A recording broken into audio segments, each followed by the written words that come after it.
Ya, mari kita lanjutkan kajian kita. Bismillahirrahmanirrahim. Surah Al-An'am ayat 95. Bismillahirrahmanirrahim. Innallaha faliqul habbi wan nawa. Ayat ini kan lanjutan dari perdebatan, ya, perdebatan antara Nabi Ibrahim dengan Raja Namrud. Nabi Ibrahim berdebat dengan tokoh-tokoh kaumnya Raja Namrud, ya, tentang Tuhan, siapakah yang menciptakan langit dan bumi, mengelola, dan seterusnya. Maka ayat ini, Bapak Ibu sekalian, ayat ini kan turunnya di Mekah untuk menetapkan bahwa Allah betul-betul yang menciptakan kehidupan, yang mematikan kehidupan dan menghidupkan kembali yang mati. Itu untuk menegaskan itu. Maka kalimat pertama di ayat ini, innallaha, sesungguhnya Allah, faliqul habbi wan nawa. Habbah, ada istilah habbah, al-habbu, ada istilah an-nawa. Biji gandum, biji padi, biji beras, biji jagung, ya, yang tipis, yang kecil-kecil dulu, Pak. Ya, biji jagung, biji padi, biji beras, itu disebut dengan habbah, al-habbu. Sedangkan an-nawa itu contoh buah yang di dalamnya ada bijinya. Kurma ada bijinya, pelem ada bijinya, duren ada bijinya. Itu masuk dalam kategori an-nawa. Nek al-habbu itu yang kayak tadi itu, kayak gandum, beras, ya, cantel. Ini anak-anak sekarang nggak tahu cantel loh, Pak. Kamu tahu cantel, Mas Satria? Tahu cantel, Mas Roslan? Nggak tahu ya. Tanaman cantel nggak tahu ya. Ngerti ini cantel ning lor ngono ya. Cacil ini betul-betul Pak Yati, cantel niku napa? Dalam cantel kulon. Padahal cantel itu tumbuhan, Mas. Ya, tumbuhan. Dalam hampir sama dengan gandum, itu cantel. Itu masuk dalam kategori al-habbu. Maka ada istilah habbatus sauda, biji-bijian yang hitam, yang kemudian diminum sebagai obat segala penyakit itu, ya, itu habbatus sauda. Karena dia modelnya adalah al-habbu. Kalau an-nawa kayak tadi itu, duren, ya, pelem, ya, kurma. Apalagi contoh? Kenapa, Pak? Jambu, betul ya? Salak, nah, itu masuk dalam kategori an-nawa. Nah, di kita itu istilah-istilah yang berkembang di masyarakat kadang-kadang menjadi salah kaprah, tetapi dimaklumi di masyarakat. Pengobatan disebut pengobatan herbal. Arti kata herbal itu artinya tanaman. Herbal itu artinya tanaman. Tapi kalau orang cari madu, madu itu hewani pun nabati, Pak. Madu hewani pun nabati. Hewani, tapi orang cari madu di herbal atau di mana? Herbal, padahal herbal itu artinya tanaman. Jadi kita ini istilah itu salah kaprah. Sebenarnya kalau kita misalnya mengatakan, ya, propolis itu hewani atau nabati? Hewani, tapi orang nyarinya propolis di toko herbal. Terus pengobatan menggunakan misalnya dintuk pakai apa kan? Nganggo lintah. Ada sing dintuk nganggo tawon. Orang mengatakan, sebagian orang mengatakan itu pengobatan herbal. Jadi seolah-olah bahwa pengobatan non kedokteran itu disebut semuanya sebagai pengobatan herbal, padahal istilahnya masing-masing, ya. Jadi seolah-olah di masyarakat hanya ada dua istilah, satu pengobatan dokter yang disebut pengobatan kimiawi, yang kedua pengobatan non dokter yang disebut dengan pengobatan herbal, ya. Seolah-olah istilahnya begitu, Pak, ya. Seolah istilahnya begitu. Itu yang disebut sebagai, jadi herbal itu secara bahasa artinya herbal itu adalah tanaman. Tapi kalau mau cari propolis, cari madu, ya di toko herbal. Dikatakan propolis dan madu itu adalah bagian dari akhir Pak. Kembali ke sini. Innallaha faliqul habbi wan nawa. Sesungguhnya Allah lah yang menumbuhkan butiran padi. Ya, wan nawa dan biji-bijian. Bapak Ibu sekalian, kita lihat tafsirnya ya. Akar kata falikun berasal dari kata falak yang artinya membelah.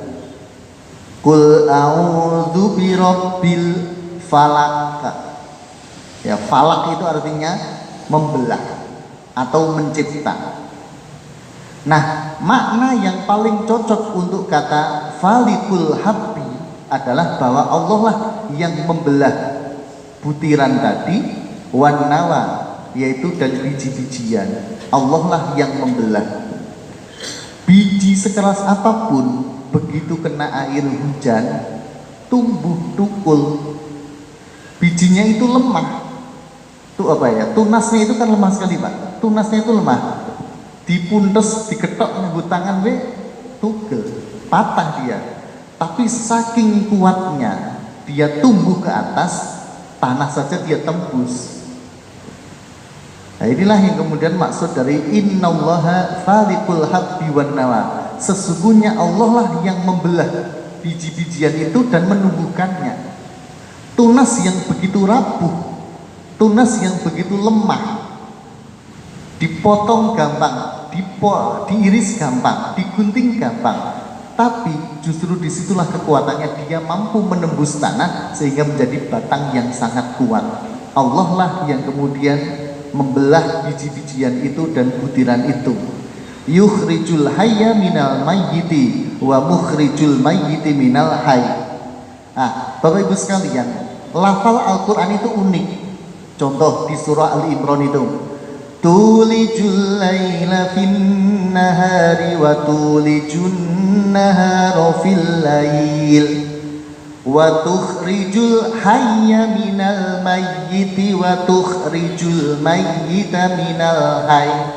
Nah, di ayat ini kalimatnya panjenengan perhatikan Mbak ya.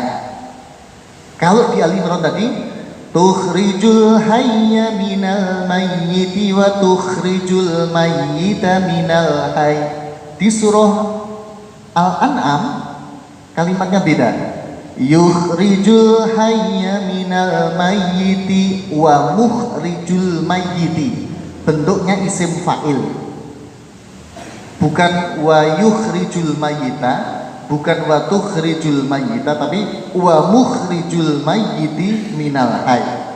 Apa perbedaan antara redaksi di dalam surah Al-Imran itu dengan yang di Al-An'am? Sama seperti halnya begini Pak, di dalam Al-Quran ada jannatin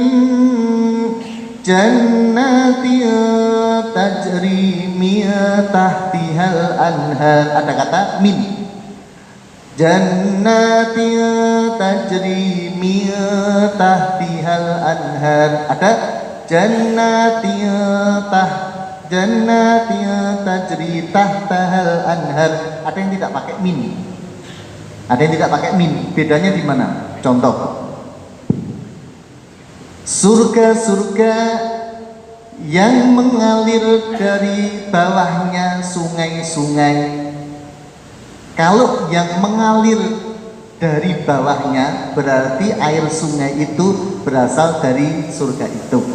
Kalau pakai min, contoh ya, jannatin tajri min tahtihal anhar. Surga-surga yang di bawahnya mengalir sungai-sungai, yang dari bawahnya mengalir sungai-sungai. Berarti surga itu sebagai hulunya sungai. Bisa dipahami Mas Main? Kok kalimatnya angel? Saya sederhanakan. Surga-surga yang di bawahnya berasal darinya sungai-sungai. Berarti surga itu sebagai hulunya sungai. Kalimat kedua, surga-surga yang di bawahnya mengalir sungai-sungai. Kalau yang kedua berarti surga itu di bawahnya dipakai lewat sungai-sungai. Kok bisa begitu? Surga itu kan ada 8. Surga itu kan ada 8. Surga paling tinggi adalah surga Firdaus. Surga Firdaus itulah hulunya sungai-sungai surga. Ada surga-surga di bawahnya itu dipakai lewat air-air sungai. Itu bedanya ya, ada yang pakai min dan ada yang tidak pakai min. Ada yang tajri min tahtihal anhar, ada yang tajri tahtahal anhar. Pak Mas Fail, ada hulu, ada hilir. Hulunya sungai Bengawan Solo mana Mas Fail? Hulunya Bengawan Solo di Wonogiri. Hilirnya di mana? Lamongan. Lamongan apa Gresik Pak? Gresik, bukan Lamongan. Oh, berarti pun dengan ya Pak ya. Pak Manto sudah pernah ke sana. Ya. Saya mandi di Bengawan Solo di Lamongan. Jadi kalau di sini warnanya coklat, di Lamongan warnanya hijau. Jadi kalau saya diajak mudik sama kakak ipar saya itu ya di kecamatan Paciran ke sana sedikit ya sampai kecamatan mana itu Laren. Nah, di Laren itu kan menuju hilirnya Bengawan Solo. Jadi kalau di sini coklat, di sana warnanya sudah hijau. Mandi di situ Pak. Ya. Jadi di sini kan nggak ada yang berani mandi di Bengawan Solo tuh Pak. Nah, saya berani kalau di Lamongan. Ya, mandi di sana. Ada hulu, ada hilir. Nah, sungai surga juga begitu itu Mas Mail ya. Ya, oleh karena itu kenapa penduduk neraka, penghuni neraka pengen minta air ya, karena adanya air itu hanya di surga. Di neraka ya mereka minta air yang dingin untuk menetesi mereka untuk minum, nggak mungkin bisa. Kembali ke sini ya. Jadi itu tafsir yang disebut sebagai Allah lah yang menumbuhkan butiran-butiran dan biji-bijian. Allah mengeluarkan yang hidup dari yang mati dan mengeluarkan yang mati dari yang hidup. Itulah kekuasaan Allah, maka mengapa kamu masih berpaling? Falikul isbah, Allah lah dialah yang menyingsingkan pagi. Wa ja'ala al-laila sakana, dan dia menjadikan malam itu sakana. Malam itu sebagai sakinah, ketenangan untuk istirahat. Oleh karena itu bapak-bapak, ibu-ibu, kalau jenengan punya anak, kalau dia masih muda, kalau mau cari pekerjaan, cari rezeki, dinasihati, nak, kalau bisa, ini kalau bisa loh nak, kalau bisa cari rezeki itu yang pagi sampai sore saja. Kalau bisa Pak, kalau bisa loh ya. Nak, kalau kamu cari rezeki, carilah yang kalau bisa itu carinya yang dari pagi sampai sore. Jangan dari malam sampai pagi. Meskipun boleh-boleh saja, tidak larangan. Ya, soalnya nek esuk tekan sore itu wajar, kaya menungso liyane. Nek bar misak nganti tekan subuh kaya bukan begitu, bukan, ya, bukan. Jadi ayat Al-Quran mengatakan wa ja'ala laila sakana, dan dia Allah menjadikan malam itu sebagai sakana, sebagai sakinah, ketenangan. Artinya untuk istirahat. Jadi kalau bisa cari rezeki itu yang pagi sampai sore saja, malamnya untuk istirahat, malam untuk beribadah.